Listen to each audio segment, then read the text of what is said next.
Donc, j'ai choisi le titre Sortir de l'apathie. Et je pense que je dois vous le dire d'emblée, la proposition est de sortir de l'apathie parce qu'on accuse souvent l'apathie de nos membres, l'apathie des militants, des militantes dans nos organisations en disant ah, les gens ne veulent pas s'impliquer, les gens ne prennent pas le temps. Bon, on entend ça, on le dit, etc.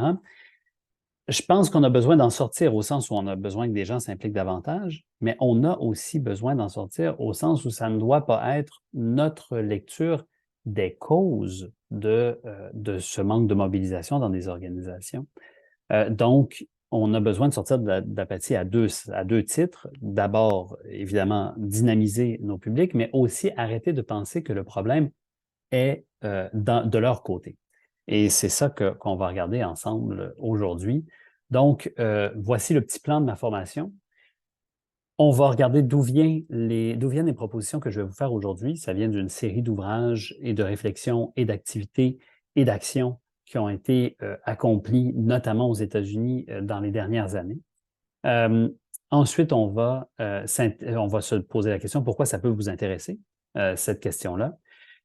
Je vais vous faire comment dire, je vais vous prévenir de quelques éléments de cette approche-là qui peuvent brasser la cage un peu, puis qui peuvent nous remettre en question parfois, et sur lesquels il faut peut-être s'attendre à être un peu surpris dans certains cas. Ensuite, quelques éléments à considérer sur cette approche-là. Et on va ensuite penser à Miro, donc, qui est un logiciel où on peut faire de l'interaction, vous et moi, qui va nous permettre de réaliser quelques petites activités ensemble où on va permettre de faire quelques constats à propos de vos organisations. C'est ces constats-là qui vont être le résultat de notre proposition d'aujourd'hui. Comme on a juste une heure ensemble, on ne pourra pas aller beaucoup plus loin que ça. Mais je pense que ces constats-là vont nous permettre de guider nos réflexions vers une prochaine étape, peut-être faite dans le cadre de ces formations virtuelles de la FO. Peut-être, si vous voulez qu'on en parle, vous et moi individuellement, vous pourrez me contacter. Mais il y a une prochaine étape nécessaire, c'est-à-dire une fois qu'on a fait des constats, il faut passer à l'action. Donc, voilà, ça c'est le plan de la conférence que j'ai en tête. Est-ce que ça vous convient? Vous pouvez communiquer avec moi de deux façons. D'abord, par le chat, j'essaie de le mettre de façon visible pour moi tout le temps, mais, mais je réussis peut-être pas toujours bien. Donc, il y a une autre façon, c'est de lever la main, comme le disait la vidéo qu'on a entendue tantôt. Donc, vous pouvez utiliser la fonction lever la main dans le cadre de Zoom. Et là, ça devrait m'envoyer un signal comme quoi vous voulez parler.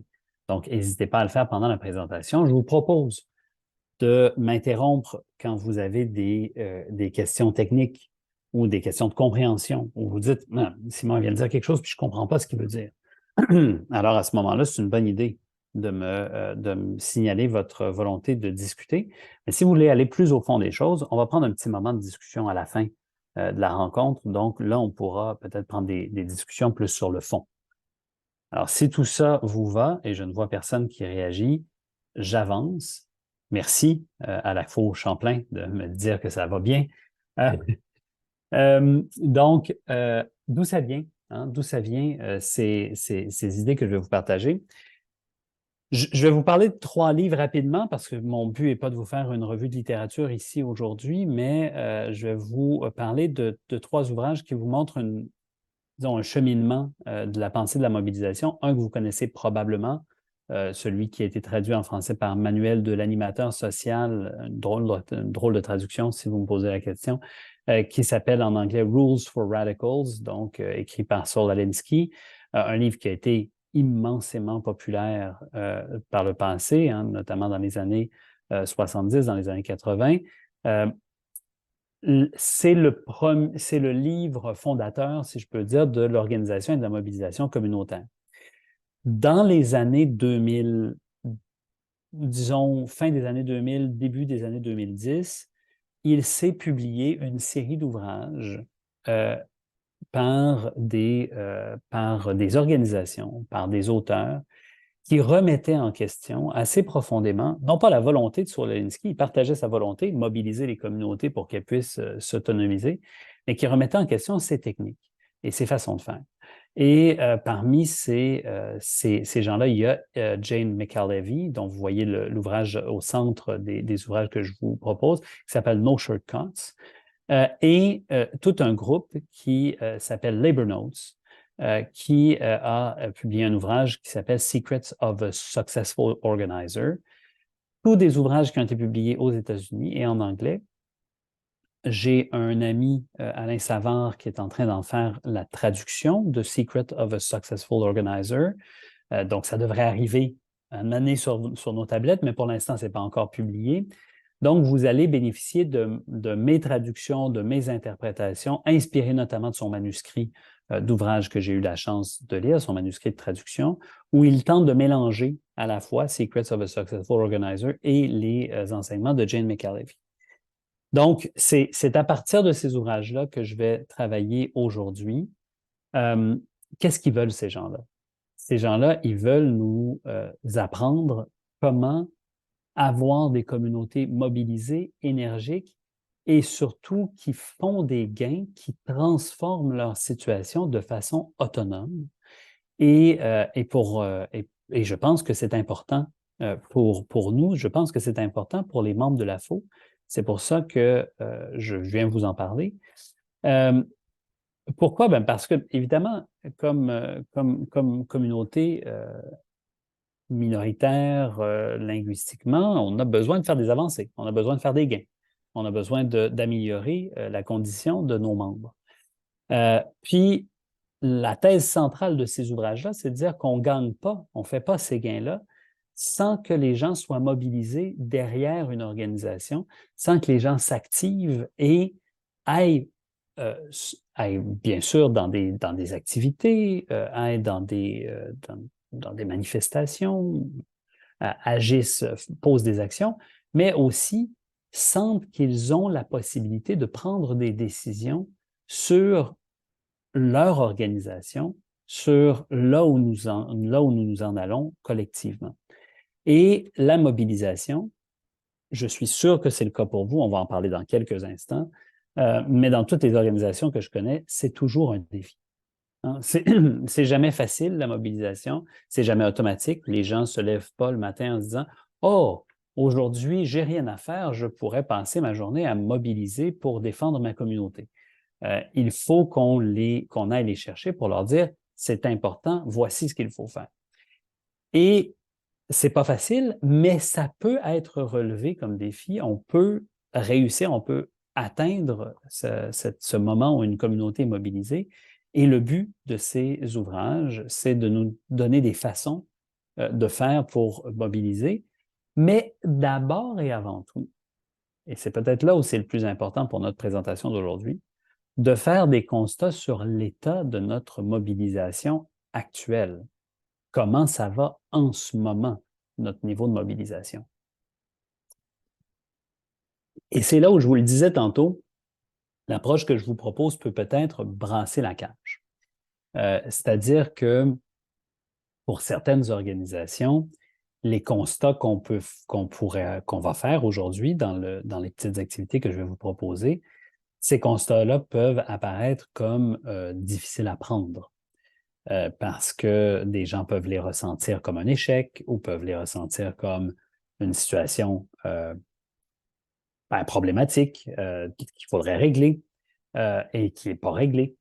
Donc, je vous préviens, ça peut vous surprendre, puis ça peut vous mettre dans une situation où bon, vous dites, OK, on a un problème, il y a quelque chose qui se passe. Et je vais le dire honnêtement, c'est le but des auteurs et autrices dont je vous parle aujourd'hui, c'est le but de nous faire sentir qu'il y a quelque chose qui ne marche pas dans nos organisations. Alors, quand je vous dis que c'est une approche qui brasse la cage, j'ai essayé de le résumer en quelques points. C'est d'abord que tout le monde va s'entendre, qu'on aime la mobilisation, puis qu'on n'aime pas l'apathie. Hein? On préfère avoir des membres mobilisés, qui font des choses, qui participent à nos événements, qui viennent à nos ateliers, qui, quand on leur demande de s'activer, de signer des pétitions, de sortir dans la rue, ils le font. Mais en fait, ce que disent ces auteurs-là, c'est qu'on combat très mal l'apathie et qu'on renvoie beaucoup la cause de l'apathie aux individus. On leur dit, on se dit entre nous, souvent, ah, ben nous, on fait des choses vraiment bien, mais malheureusement, nos membres ne sont pas mobilisés, nos membres ne s'occupent pas de politique, ça ne les intéresse pas tant que ça. Et ce que viennent nous dire ces auteurs, c'est de dire, en fait, le problème, ce n'est pas vos membres. Le problème, c'est votre organisation et sa capacité de mobilisation. Et c'est pour ça que je vous disais, ça brasse la cage, parce qu'on n'aime pas toujours se faire dire qu'on est le problème. Mais ce qu'ils nous disent aussi, c'est qu'il y a une bonne nouvelle dans tout ça, c'est qu'on peut changer nos façons de faire, on peut améliorer nos capacités de mobilisation, mais que la mauvaise nouvelle, c'est que c'est nous autres qu'il faut qu'ils l'améliorons. Ça ne se fera pas tout seul. Il va falloir travailler dans ce sens-là. Leur proposition a surtout été bâtie dans le cadre du mouvement ouvrier aux États-Unis. Donc, c'est le mouvement syndical où ces gens-là se sont beaucoup impliqués. Vous l'avez vu quand je vous ai parlé de Labor Notes, hein, donc c'est des gens qui travaillent dans le monde du travail. Et ça a été mon gros défi dans la dernière année d'essayer de prendre ces auteurs et ces autrices-là et de dire, est-ce que ça s'applique ailleurs que dans le monde du travail? La réponse, à mon avis, est oui, mais c'est certain que leurs méthodes sont plus faciles à appliquer, surtout dans les solutions. Les constats pour aujourd'hui, vous allez voir, ça se fait très, très bien dans n'importe quelle organisation. Mais pour les solutions, il y en a pas mal qui sont plus faciles à appliquer si vous remplissez deux conditions. D'abord, si vous représentez les membres de l'ensemble des membres d'une communauté donnée. Si vous êtes une organisation qui est fondée sur une appartenance identitaire, je crois que c'est le cas de plusieurs des membres de l'AFO, c'est-à-dire que vous dites, moi, je représente les Franco-Ontariens de telle communauté et c'est moi qui les représente. Dans ce cas-là, vous remplissez la première condition. Donc, ça va vous être, les propositions que je vais vous faire vont être plus utiles. Et il y a une deuxième condition. Et celle-là, elle est plus compliquée à admettre dans le cadre de la défense de droits linguistiques en situation minoritaire.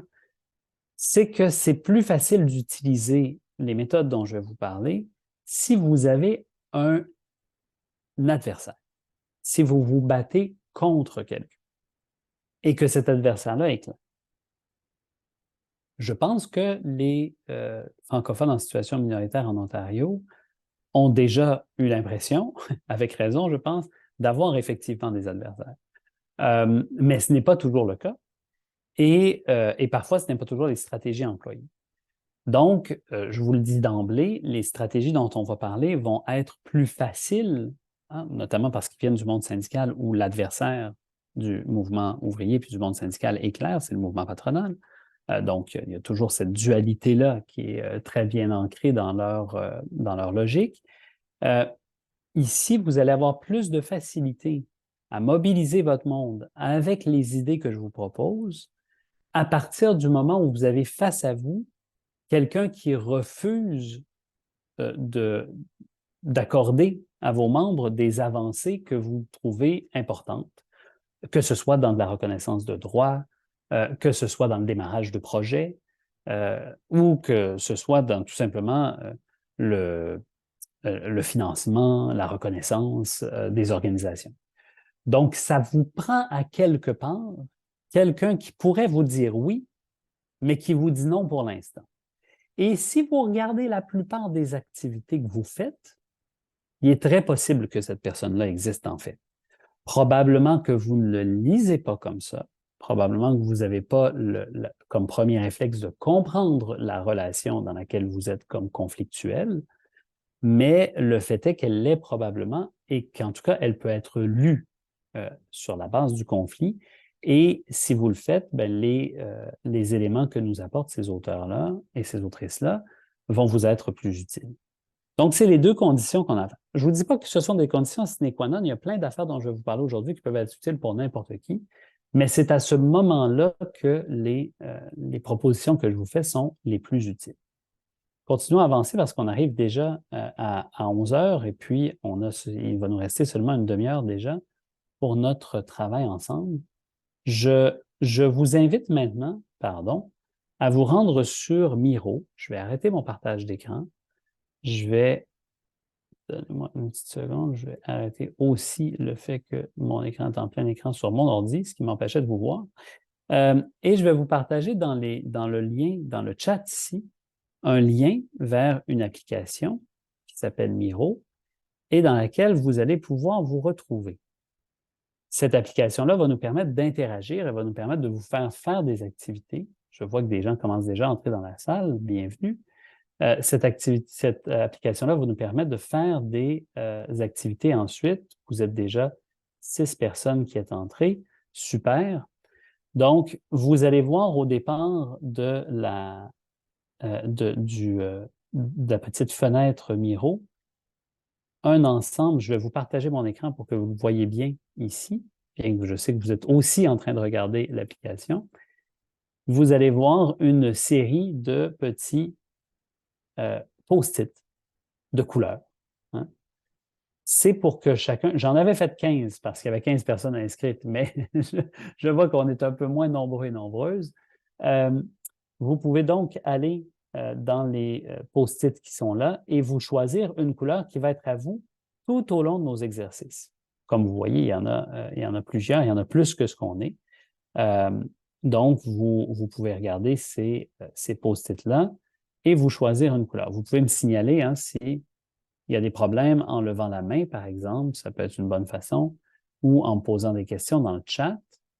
Mais pour l'instant, je ne vois pas de questions, ni dans le chat, ni de main qui se lève.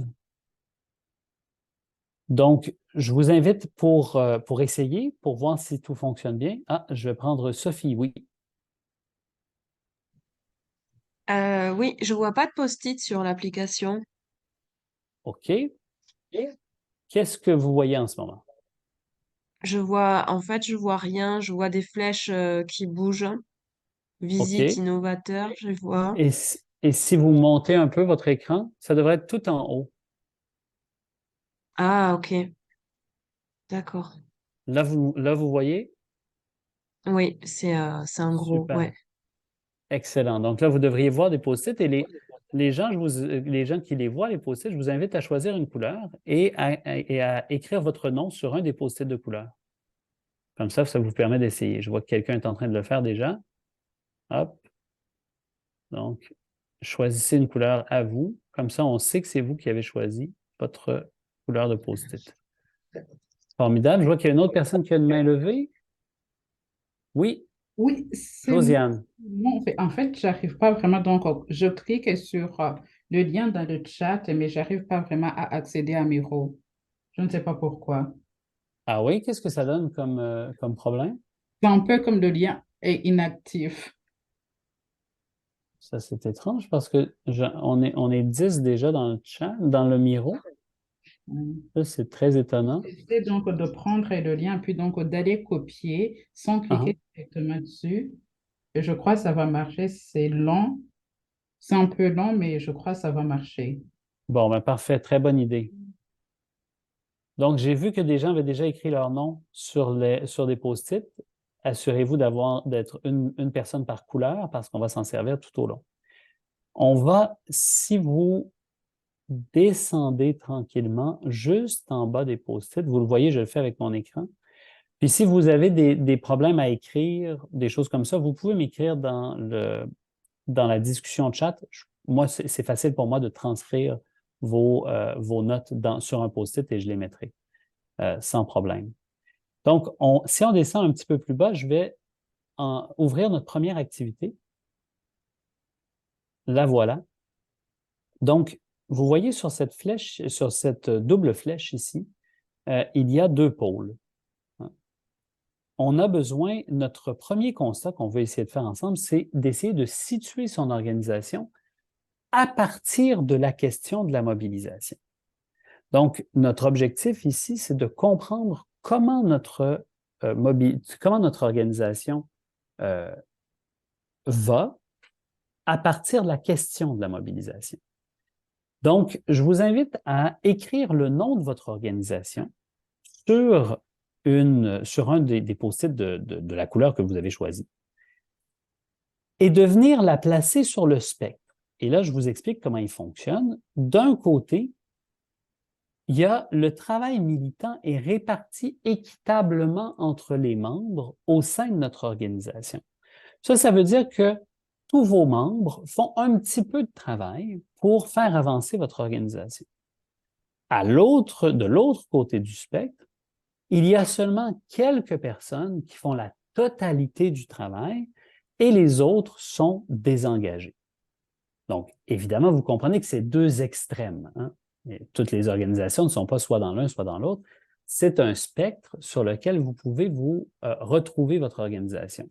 Donc, d'un côté, soit tout le monde est impliqué de façon à peu près équitable et fait un travail.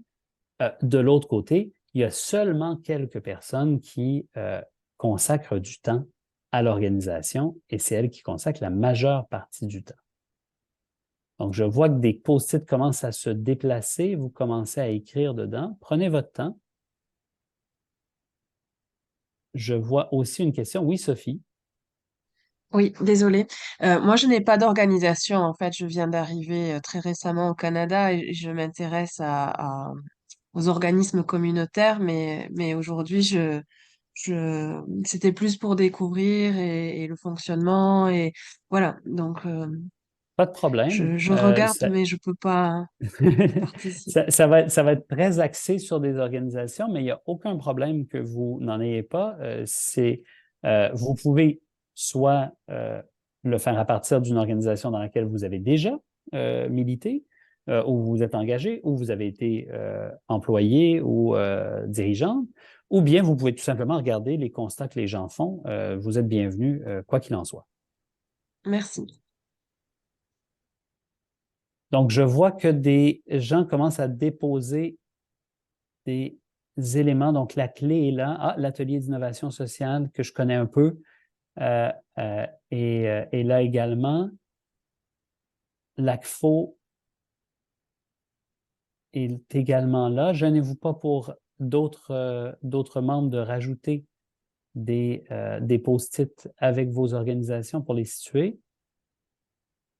Donc, je vois que du côté de l'ACFO, on est plus proche de quelques personnes font la totalité du travail militant. L'atelier d'innovation sociale n'est pas complètement dans le milieu, mais s'en rapproche un peu. Et la clé se trouve un peu entre les deux. Est-ce que quelqu'un de la clé veut nous parler de comment cette personne-là perçoit l'engagement des membres et la mobilisation des membres dans son organisation en ce moment? Ben, je me considère encore nouvelle à l'organisme, mais de ce que j'ai vu depuis que je suis arrivée, c'est que tout le monde prend une part dans la livraison des services et l'offre de services de qualité en français dans la région. Donc, tout le monde, de tous nos employés, ils ont tout un mot à dire dans le comment et comment on décide de se diriger d'une façon ou d'une autre pour les besoins de la communauté. Merci. Comment ça se passe, si je peux me permettre une autre question, comment ça se passe euh, du point de vue des gens qui ne sont pas des employés de la clé? Est-ce que vous avez des bénévoles qui viennent vous aider, des membres au sens où ils sont franco-ontariens puis ils sont dans votre communauté et tout, et ils participent, ou c'est surtout les employés qui font le travail? Je dirais un peu des deux parce que le succès de nos activités, ça vient avec la responsabilité puis la participation de la communauté. Donc, s'il y a personne qui communique pour dire de nos activités vaut la peine, eux autres aussi, la bouche à l'oreille, ça fait une grosse partie du succès de nos programmes. Donc, nos employés sont là pour pouvoir produire et offrir des activités, des événements, de toutes sortes. Mais si le monde ne participe pas, puis s'il ne propage pas le mot pour participer, ça ne donne rien. Ça ne peut pas Donc, je pense marcher. que, ouais, c'est ça. Ah, Donc, ah. je pense que tout le monde a un part là-dedans. On a des membres de la communauté qui sont plus actifs que d'autres, c'est certain. Ouais. Mais je me trouve qu'ils sont aussi importants dans l'équation que nos employés. Merci beaucoup. Ça m'aide beaucoup. En fait, ça m'aide à faire directement le lien avec notre prochaine activité, notamment parce que vous avez dit, il y en a qui, c'est sûr qu'il y en a qui sont plus impliqués que d'autres. Et je vous invite justement à descendre encore de, de un peu plus bas dans votre Miro et on va ouvrir l'autre activité où je vous invite maintenant à, sur vos post-it, ceux qui sont en haut, inscrire des prénoms ou des initiales. On s'en fout. Le but, c'est pas qu'on reconnaisse des gens. Vous n'êtes pas là pour dire quoi que ce soit à propos de vos collègues. C'est pas ça l'idée. C'est pour vous faire un portrait de votre organisation. La, la façon dont fonctionne la logique des gens dont je vous présente le travail, c'est de dire que toute organisation fonctionne par cercle concentré. Euh, il y a au centre de l'organisation le noyau organisationnel. Les gens qui consacrent la plupart de leur temps à ce que l'organisation fonctionne bien. Souvent, ce sont des employés. Des fois, ça peut être des gens qui sont là de façon très engagée, mais qui ne sont pas nécessairement des employés. On peut penser dans vos organisations à des membres de conseil d'administration, par exemple. On peut penser à des gens qui viennent beaucoup dans vos locaux sans être des employés qui organisent des événements. Donc, ça, c'est le noyau, c'est ceux sur qui l'organisation tient. Deuxième cercle, c'est ceux qu'on appelle les militants, les militantes, c'est-à-dire ceux à qui le noyau va dire on a besoin d'organiser quelque chose ou on a telle situation et qui vont le faire, mais de l'autre côté, qui vont ramener vers le noyau les préoccupations de la communauté, hein, qui sont les gens qui sont branchés sur la communauté, mais qui servent aussi de transmetteurs des idées de l'organisation vers la communauté. Enfin, il y a les sympathisants. Les sympathisants, sympathisantes, c'est des gens qui vont travailler à faire connaître l'organisation sans nécessairement, que quand l'organisation va lancer un appel, ils vont être là. Mais ça ne veut pas dire qu'ils vont y consacrer beaucoup de temps. Donc, ils vont dire, oui, moi, j'adhère à cette organisation-là, je suis content d'aller à ces activités, mais c'est tout. Hein? Ils ne vont pas participer à mobiliser les autres pour le faire, tandis que les militants vont le faire, mais pas les sympathisants. Enfin, il y a des personnes désengagées, hein? Celles qui disent, ben, en fait, peut-être qu'ils ne connaissent pas l'organisation, qui n'ont pas de lien avec elle, ou bien qui la connaissent, mais s'y intéressent pas. Et le dernier groupe, c'est les personnes qui y sont hostiles. Hein. C'est les personnes qui pensent que l'organisation fait des erreurs ou sont en désaccord avec l'organisation.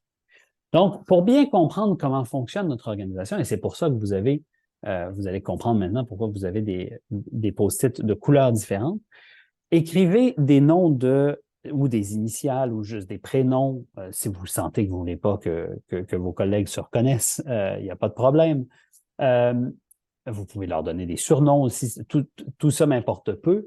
La question, c'est prenez tous les gens que vous connaissez dans l'organisation, inscrivez leur nom sur un post-it et allez le placer dans la petite cible que vous voyez là, au cœur de laquelle il y a le noyau, je vous le rappelle, ceux qui travaillent le plus, les militants, militantes, ceux sur qui on s'appuie, ceux sur qui on a confiance pour faire connaître l'organisation et la développer, les sympathisants, ceux et celles qui viennent dans les activités et qui appuient l'organisation, sans pour autant s'y impliquer de façon importante, les personnes complètement désengagées et les personnes hostiles. Alors, je vous donne 4-5 minutes pour procéder. Et moi, je regarde ce que vous faites pendant ce temps-là pour voir comment sont organisées vos organisations.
Alors, ça bouge sur cette petite cible-là, mes amis. Il y a plein de post-it qui se sont ajoutés.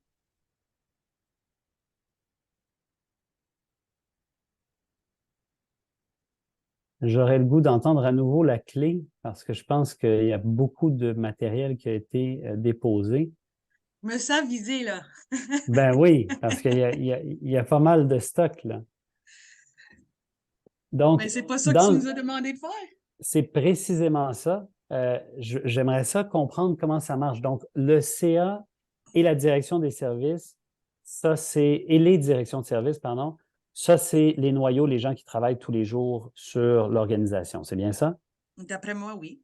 OK. Et là, parlez-moi des autres cercles un peu. Comment ça s'organise?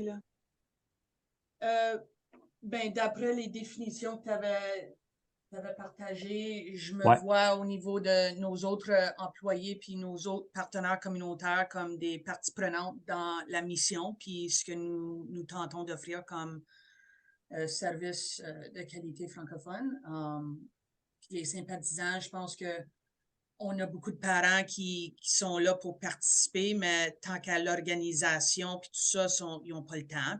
Mais le fait qu'ils participent, c'est une grosse partie de notre succès. Puis on a certains employés qui se retrouvent. Moi, j'ai mis des employés un peu partout parce que je trouve qu'on a de toutes sortes. Donc, c'est pas tout le monde qui sont engagés. Il y en a certaines qui arrivent juste pour travailler puis la paye. Puis il y en a d'autres qui sont vraiment là pour pas une grosse paye, mais quand même, c'est un emploi. Puis il y en a d'autres que tu vois que ça leur tient à cœur. Puis notre communauté aussi. Donc, c'est un peu ça qui a découlé de ma réflexion là-dedans. Et là, je vois, il y a des gens hostiles aussi. Oui, je veux dire, dans le passé, tu sais, c'est pas tout le monde qui est content. Je veux dire, on a beaucoup de parents sur des listes d'attente pour des services de garde.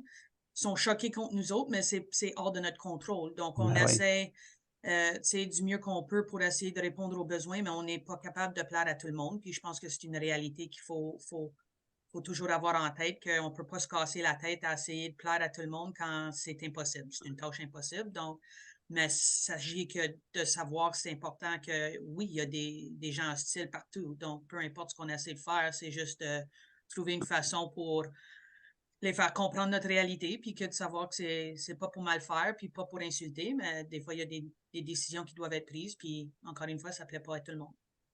Merci. C'est très, très clair, puis c'est vraiment un très bon usage de l'outil qui a été fait là. Je pense que ça nous donne un portrait très clair de la mobilisation au sein de l'organisme. J'aimerais entendre la personne de l'ACFO qui a mis des codes. Donc, 4AA, qu'est-ce que ça veut dire tout ça? Bonjour. Bonjour. Oui, c'est pas sur ma tournée. On vous entend, mais très, très faiblement. Oui. Vous m'entendez? Oui. OK. Déjà, à l'ACFO, il y a un seul employé. C'est ça qui est la plus grosse difficulté, en fait. Et, il n'y a qu'un seul employé et les membres du CIA.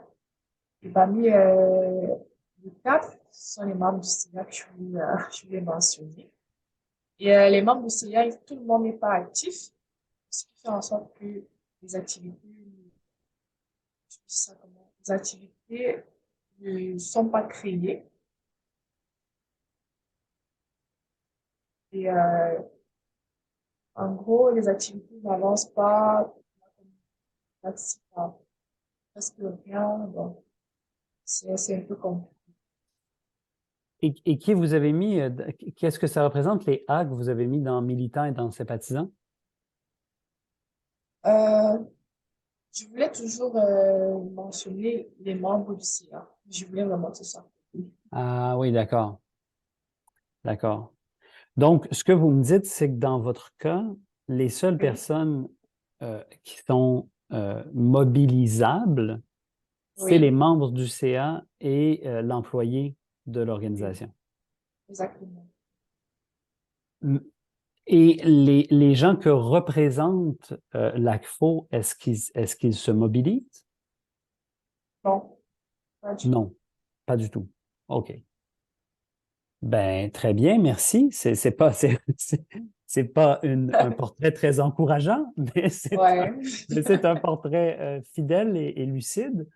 Euh, J'aimerais entendre l'atelier d'innovation sociale maintenant. Allô? Allô, Amélie? Allô? Oui, qu'est-ce que j'ai... Raconte-moi donc ça, là, comment ça se passe, le noyau, les militants, les sympathisants. ben, noyau, j'ai mis moi, étant, étant la seule employée et celle qui fait la plupart des activités, programmation, nettoyage, etc. Tout. Euh, Ensuite, après ça, j'ai mis les gens, qu'est-ce que j'ai écrit? Les gens qui ont comme tâche administrative sur le CA comme militants. Donc, c'est pas, tu sais très bien que c'est pas un- une surprise. Les gens qui sont les plus actifs sur le CA de l'atelier, ben, c'est les gens qui ont on va dire, des tâches dédiées à cet effet dans leur emploi permanent. Donc, c'est eux et elles qui sont les plus actifs au sein du CA de l'atelier. Donc, Mhm. c'est pour ça que je les ai mis dans la section militant. Et après ça, j'ai mis le reste du CA parce que c'est un peu un mélange de tout entre sympathisants et désengagement, entre sympathisants et désengagement. Voilà. Puis j'ai mis les membres aussi sympathisants parce que c'est assez diversifié. Il y en a qui vont être beaucoup plus militants, il y en a qui vont être très, très désengagés, puis il y en a qui sont, je dirais que la majorité sont dans la catégorie sympathisants, là, qui vont venir qui vont faire un peu un choix très, très spécifique dans les activités auxquelles ils vont participer. Donc, si on avait plus de temps pour notre activité, il y aurait une désagrégation possible de la catégorie membre où tu pourrais dire, ouais, admettons, 3, 4, 5 membres qui sont plus des vrais militants, puis j'en ai quelques-uns qui sont des sympathisants, puis j'en ai d'autres qui sont des désengagés. Il y aurait moyen Oui, de le détailler, ce secteur-là. oui, beaucoup. OK, OK. Même chose avec tes membres avec tes restes de membres de CA, si je peux dire. Oui, oui, Oui. ce serait un peu plus varié. Ouais. OK. Bien, ça m'aide, les trois exemples qui ont été donnés, puis merci d'avoir rempli. Vous voyez, si je zoome out un peu, puis qu'on regarde la cible, l'objectif d'une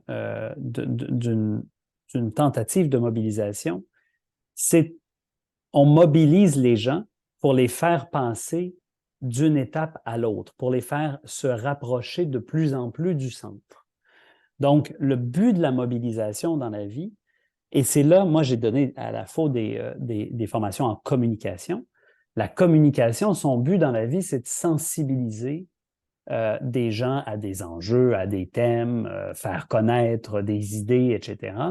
La mobilisation, c'est d'amener des gens qui sont désengagés à l'engagement. C'est de les faire augmenter de niveau d'engagement. Et c'est les techniques que développent les auteurs et les autrices dont je vous parle sont exactement dans cette perspective. C'est-à-dire que ce qu'ils veulent faire, c'est dire, on va situer plus en détail que ce qu'on a fait aujourd'hui. Là, on a fait un petit truc, une petite activité rapide parce qu'on a très peu de temps entre nous. Les formations de ce type-là, c'est des formations d'une journée ou 2 journées. Là, on fait un truc d'une heure. Mais on prend chaque militant, chaque sympathisant, puis on se dit, OK, comment je peux transformer cette personne-là d'un engagement modeste à un engagement plus important? Comment je peux transformer mon engagement plus important en quelqu'un qui prend du leadership et qui vient rejoindre le noyau? Et c'est ce genre de travail-là qu'il faut développer. Et c'est pour ça que de comprendre son organisation avec cette logique-là, de la répartir selon le niveau d'engagement, ce qu'on ne fait pas toujours, et souvent, puis je vous ai vu le faire, vous pensez tous et toutes en termes de postes, c'est parfait parce qu'on avait peu de temps, fait qu'on ne peut pas prendre chaque individu séparément. Mais si vous sentez dans votre organisation que vous avez un problème de mobilisation, moi, je vous inviterais à utiliser ce matériel-là et à le refaire en parlant de gens, en parlant de personnes et en vous disant sur quelle personne dans mon organisation on peut compter. Je reprends l'exemple d'Aclé tantôt. quels parents je peux aller chercher qui adhèrent vraiment à nos histoires, qui vient dans toutes les activités qu'on fait. Puis est-ce que je peux l'amener à peut-être organiser une activité la prochaine fois? Est-ce que je peux l'amener à mobiliser des gens autour de lui quand on en fait une? Donc, pas juste venir, mais prendre une étape de plus d'engagement. On continue parce qu'il est déjà 11h27. Vous voyez que c'est la première fois que je la donne dans le cadre d'une période d'1 heure. Hein? Je n'ai pas complètement encore acquis mes timelines. On va passer à la question des enjeux. Donc, si vous descendez un peu plus bas, c'est notre dernière activité ensemble. Vous avez là un diagramme de Venn, hein, un diagramme donc, qui est composé d'un premier cercle bleu qui sont les enjeux qui comptent pour les membres, puis d'un deuxième cercle rouge qui sont les enjeux qui comptent pour l'organisation.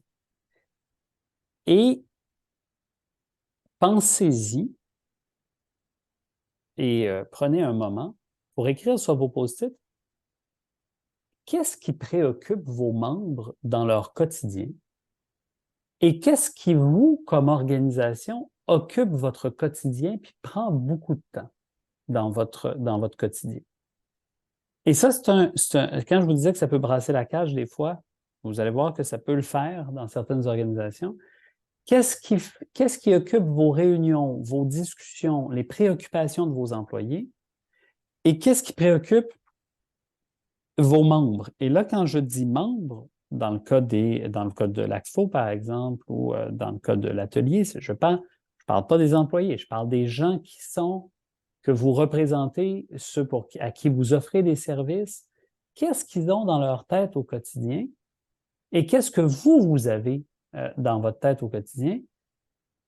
Essayez de remplir les deux cercles et vous voyez que vous pouvez mettre, c'est la zone, c'est la zone où les choses vont bien, c'est-à-dire vous pouvez mettre des post-it dans le milieu, là où les enjeux préoccupent à la fois vous et vos membres, votre organisation et vos membres.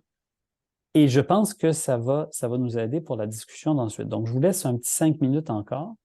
Vous écrivez des enjeux, préoccupations, qu'est-ce qui est dans la tête de votre organisation, qu'est-ce qui l'occupe et à quoi vous passez vos journées, qu'est-ce que vous passez vos journées à faire et à résoudre comme problème.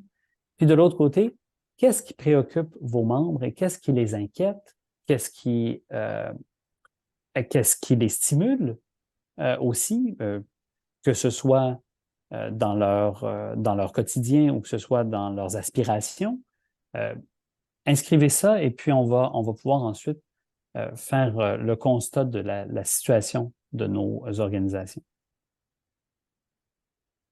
Je vous donne un petit 5 minutes. Ah ben oui, je vois que vous êtes déjà en train d'écrire pour certains d'entre vous. Donc, vous l'écrivez sur vos post-it tout en haut et puis vous pouvez ensuite les déplacer dans le diagramme en bas.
crois qu'il y a pas mal de choses qui sont rentrées déjà.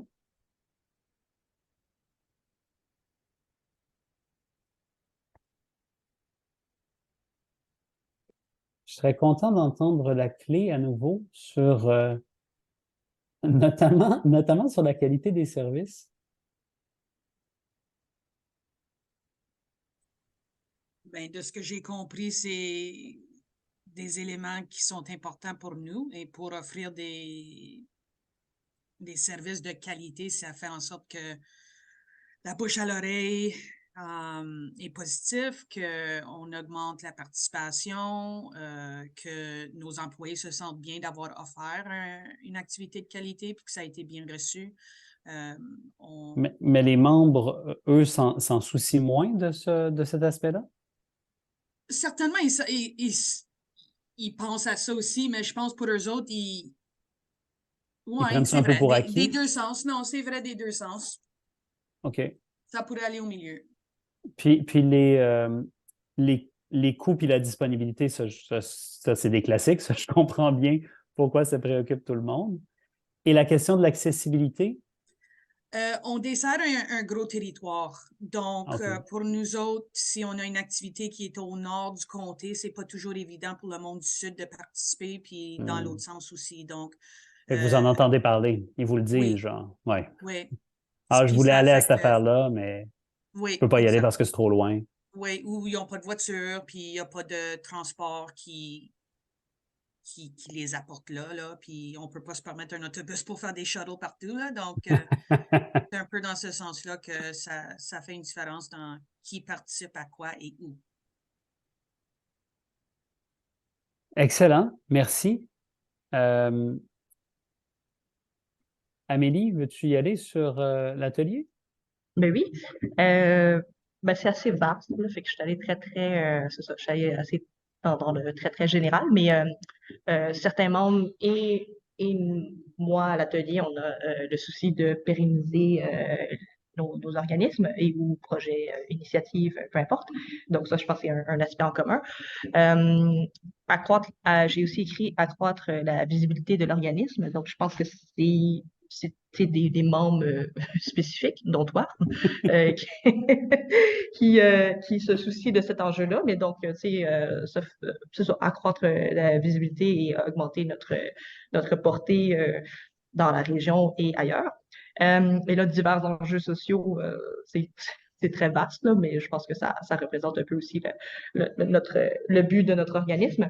Et dans ce Mais que... ça pourrait être, si on avait plus de temps, tu aurais pu le diviser dans certains enjeux, puis Oui, montrer oui, qu'il y en a qui intéressent plus euh, les, des les membres membres, spécifiques. puis d'autres qui les intéressent moins. OK. Exactement. Ben, par exemple, là, je pourrais donner tu sais, l'aspect francophone. Tu sais, il y a des organismes avec lesquels on travaille qui mettent ça de l'avant, puis ça fait partie aussi de leur souci, de leurs enjeux et dans l'esprit pourquoi ils existent. Et c'est aussi un peu c'est un de nos objectifs aussi, là, Ouais. bon, exactement. Et, mais il y en a pour qui c'est pas du tout dans leur mission, dans leur objectif non plus. Donc ça, c'est juste un exemple. Euh, Sinon aussi, dans les enjeux qui comptent pour les membres, on a quand même beaucoup de membres qui sont étudiants hein, à l'atelier, donc j'ai écrit finir ses études, parce que moi, à l'atelier, ça ne me concerne pas vraiment. Puis dans les enjeux, c'est pas vraiment un enjeu, mais ce qui prend un peu de mon temps à moi, c'est la gestion de l'espace aussi. Euh, pardon. Donc, c'est pas quelque chose que... Eux autres, ça les que- intéresse pas. Les membres, c'est ça. non, Tu peux bien faire ce que tu veux là-dessus, ça les intéresse pas. exact. Ben, OK. Je pense qu'on a des bons exemples là. Je vous propose parce qu'il faut qu'on termine, puis qu'on aille notre discussion, je vous propose qu'on revienne à la présentation PowerPoint que je vous faisais. Je vais partager mon écran à nouveau avec cette présentation. Je le partage. Euh, voilà, et je vous le mets plein écran. Euh, Ça nous amène à quelques constats que je vous invite à faire. qui est, je pense, qui vous permettrait par la suite, admettons dans une deuxième étape, si on faisait une mobilisation 102, de prendre acte et d'agir sur ces questions-là. Donc, première question qu'on a vue dans ces activités-là, qui fait la majorité du travail dans votre organisation? Est-ce que c'est tous des employés? Est-ce qu'il y a des bénévoles qui viennent? Est-ce que vous avez réussi à mobiliser des membres pour qu'ils prennent la responsabilité de faire des choses? Ce que nous disent les théoriciens de la mobilisation actuelle, c'est-à-dire, si vous avez une organisation dont la majeure, voire la totalité du travail est faite strictement par des employés, vous avez probablement un problème de mobilisation. Parce que votre organisation devrait être, les gens devraient vouloir venir y participer, puis y militer, puis s'y activer, parce que ce que fait votre organisation est importante et veulent la faire grandir. Donc, il y a une réflexion à faire, il nous invite à faire une réflexion sur comment vous pouvez transformer des gens qui ont un intérêt envers des gens qui s'impliquent et qui agissent et qui transforment l'organisation. C'est d'ailleurs le cœur de la deuxième question. Si on oublie un instant les gens qui sont dans le noyau central, où sont réparties les autres parties de votre membership?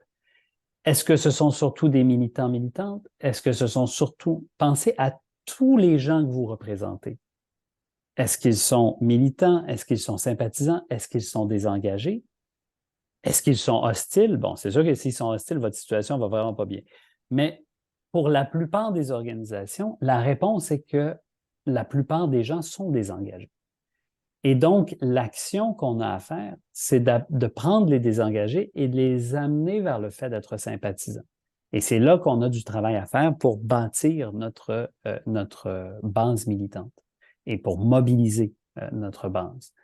Et enfin, les enjeux que vous défendez sont-elles au cœur des préoccupations des membres? Puis là, on n'a pas beaucoup eu le temps de discuter d'enjeux, mais pensez pas seulement aux enjeux qui concernent votre organisation. Quand vous pensez à leurs préoccupations, pensez à ce qui fait leur quotidien comme membre de votre organisation, oui, mais comme personne, à quoi ils ont à penser à tous les jours, qu'est-ce qu'ils ont dans leur tête. L'exemple qu'Amélie donnait sur faire ses études pour les étudiants membres de l'atelier d'innovation sociale, c'est un très bon exemple. Ça ne concerne pas l'atelier. L'atelier peut bien vivre et que tous les étudiants échouent leur programme, ça ne change rien à sa vie. Mais on est obligé de tenir en compte qu'un certain nombre de ces gens-là ont ça en tête. Comment est-ce que l'atelier tient compte, participe de cette préoccupation-là et s'en sert pour mobiliser, pour activer ces gens? Donc, il y a toute une pensée vers l'autre, vers les préoccupations des autres qui sont importantes à faire dans le point de vue de la mobilisation. Quelles sont les prochaines étapes si on veut mobiliser? Je vais terminer là-dessus. D'abord, il faut déterminer de bons enjeux qui sont communs. Hein? Il faut trouver des choses qui rassemblent sur la base d'une communauté de problèmes à régler. Les gens vivent des problèmes dans leur réalité, sont préoccupés par des éléments de leur quotidien. C'est sur la base de ce qui les préoccupe qu'il faut les mobiliser. Deuxième étape d'une prochaine formation, situer les leaders. Et ça, c'est un élément qu'on fait trop peu et souvent assez mal. C'est-à-dire qu'on confond souvent les gens qui parlent beaucoup, les gens qui ont des opinions très franches et les leaders. Et donc, il y a toute une formation qu'on peut se faire pour situer quelles sont les personnes qui ont effectivement du leadership dans un groupe et qui amènent les autres à changer leurs habitudes ou à s'engager davantage.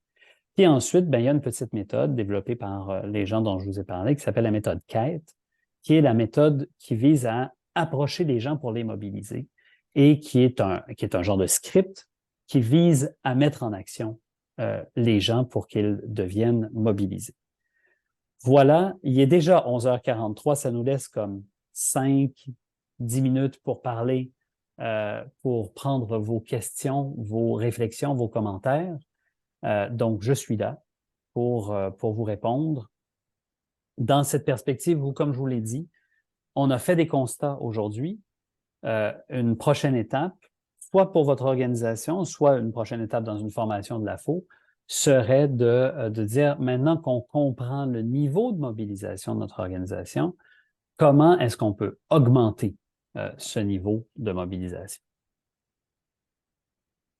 Alors, gênez-vous pas si vous avez des questions. Ça peut être par le chat, ça peut être en levant la main en utilisant la fonction « lever la main » de Zoom. Oui, Sophie. Non, c'était vraiment pour vous remercier parce que moi, je découvre les milieux communautaires. Je me suis toujours beaucoup impliquée dans mes entreprises, mais pas encore dans le milieu communautaire. Et c'est une volonté que j'ai, en tout cas, en arrivant au Canada. Et du coup, ça m'a permis aussi de mieux comprendre. Et puis, quand j'intégrerai un organisme, de voir un peu le fonctionnement et voir comment je peux apporter ma pierre à l'édifice au mieux pour l'organisme. Donc, en tout cas, c'était très intéressant. Je vous remercie et hâte de voir la suite. J'espère qu'il y aura la suite pour comment trouver les solutions parce que c'est ça qui est important aussi une fois qu'on a détecté les problématiques. En tout cas, merci beaucoup. Merci, Sophie. Et vous avez tout à fait raison. Je suis un peu malheureux de ne pas avoir réussi à tout entrer dans une seule formation, mais ça fait un peu ça. Ça nous avait fait ça avec Relations publiques aussi. On avait fait 2 séances de Relations publiques parce que, ben voilà, d'une formation d'1 heure ne peut pas tout contenir, ou c'est moi qui parle trop. Ça, il y a 2 possibilités. Mais merci d'avoir été là. Merci à Tina aussi. J'entends ça que c'est pas facile. Je pense qu'on est tous confrontés à la difficulté de mobiliser, notamment parce que les gens sont sollicités par plusieurs organisations quand vient le temps de mobiliser. Et ça, c'est compliqué parce que on est sollicité de toutes parts pour se mobiliser et donc il faut développer des bonnes stratégies pour les approcher. Je ne vois pas d'autres mains levées. Peut-être dans ce cas, Josiane, je te rendrai la parole pour la fermeture de notre rencontre. Merci beaucoup, Simon, et puis merci à vous toutes et tous d'avoir participé.